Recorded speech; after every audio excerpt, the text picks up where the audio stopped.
गांव के पुराने पीपल के पेड़ के नीचे बैठी बुजुर्ग दादी अक्सर बच्चों को डरावनी कहानियां सुनाया करती थी। लेकिन एक कहानी ऐसी थी जिसे सुनकर गांव के बड़े बूढ़े भी सहम जाते थे।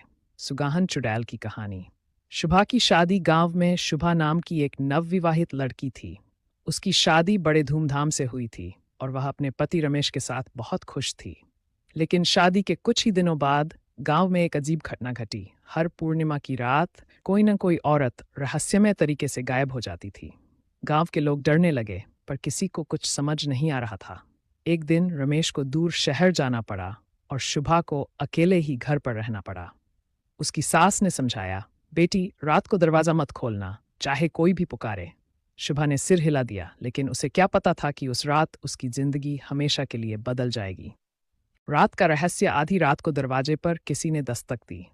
आवाज आई, शुभा दरवाजा खोलो, मैं तुम्हारी सहेली राधा हूं। शुभा चौंक गई। राधा तो पास के गांव में रहती थी, वह इतनी रात का यहाँ कैसे आ सकती है? लेकिन आवाज जानी पहचानी थी, तो उसने धीरे धीरे दरवाजा खोल दिया। जैसे ही दरवाजा खुला, एक काली परछाई तेजी से अंदर घुसी। वह कोई और नहीं बल्कि सुगाहन चुड़ैल थी। उसका चेहरा जुर्रीदार था, लाल आंखें जल रही थीं और लंबे नुकीले दांत बाहर निकले हुए थे। वह चुड़ैल सिर्फ उन्हीं नवविवाहित औरतों को निशाना बनाती थी जो अपने पति की लंबी उम्र की कामना करती थीं, क्योंकि वह खुद अपने पति की मौत के बाद चुड़ैल बन गई थी और अब हर सुहागन से उसकी मांग का सिंदूर छीनना चाहती थी।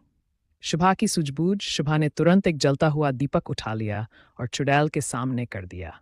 आग देखकर चुड़ैल चीखने लगी और पीछे हटने लगी। तभी शुभा ने अपनी सास की बताई हुई बात याद की। अगर कभी